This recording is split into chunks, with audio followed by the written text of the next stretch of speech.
Hi everyone, it's Catherine here from Ink Finger Cat, back with a Festive Friday project, and it's the very last one of the year, so I actually decided to just use some bits up that were on the desk. These have been in the pouch since sometime in November, and it's those bits off to the left hand side. I did contemplate using that frame, but I ended up not doing, that I pulled in. I've got a scrap of a grey cardstock, the back of which has got some ink on it, which I mistakenly had laid against a stamp that I had not cleaned.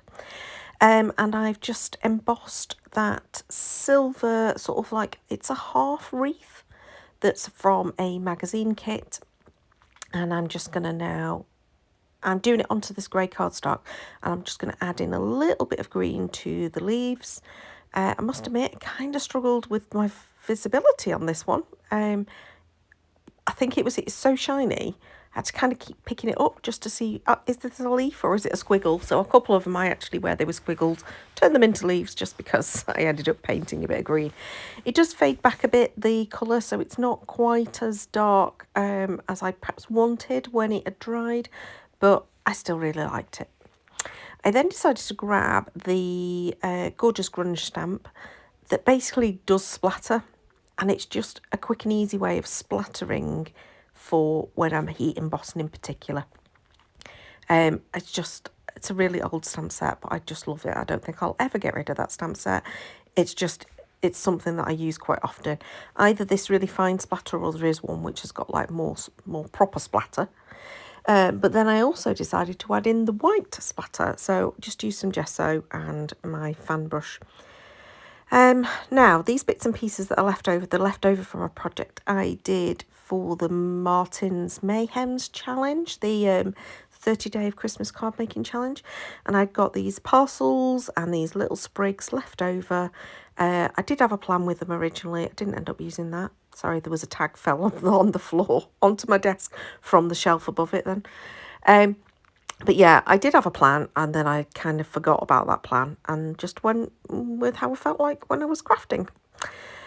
So I arranged them, stuck some glue to arranged them, then I popped some washi tape over so that I could stick them together, then put the glue on the back, and then popped it into place and put something hard on it. So at this point, I'm deciding on my sentiment, and I wasn't quite sure if I wanted the green or the black.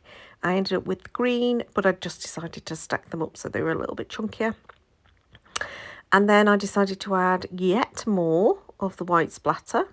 But what happens is my brush is disintegrating, so it does sort of get rid of a couple of the strands. So that brush is now, it's been retired. It's gone to the bin.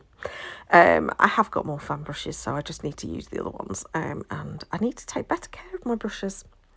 So the sentiment is a waffle flower one, I think, that I stamped and die cut a while ago. A whole pouch of them.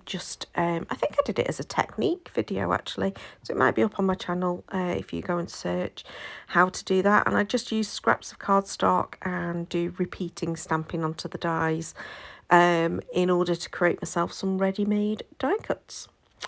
So I decided to bring out the purple that was in that parcel by using a purple cardstock, and I created my own card base from this scrap. My card bases are always 13.9 times by 10.5.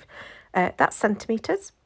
I don't know what it is in inches, but it's just short of 6x4 basically. It's a standard A6 card in the UK, which I know is different from the US, but yeah, it's basically what is half of a card, an A4 cut, folded in half.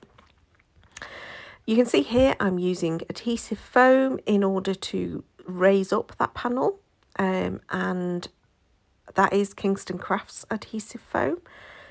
And then I'm just adding in some of those gorgeous sparkles just to add a little bit more to my card. Because although you could probably write on that purple in black, I did decide to just add in a white panel. Again, just used a scrap that was cut down that would suit it and decided job's a good one. So I hope you enjoyed. It's my last Festive Friday of the year, but I am probably going to do it again next year. You will have to wait and see. Not all of them have obviously been videoed, but you can catch it over on my website, www.inkyfingeredcat.me. Please do thumbs up, subscribe, and I hope to see you again soon. Bye.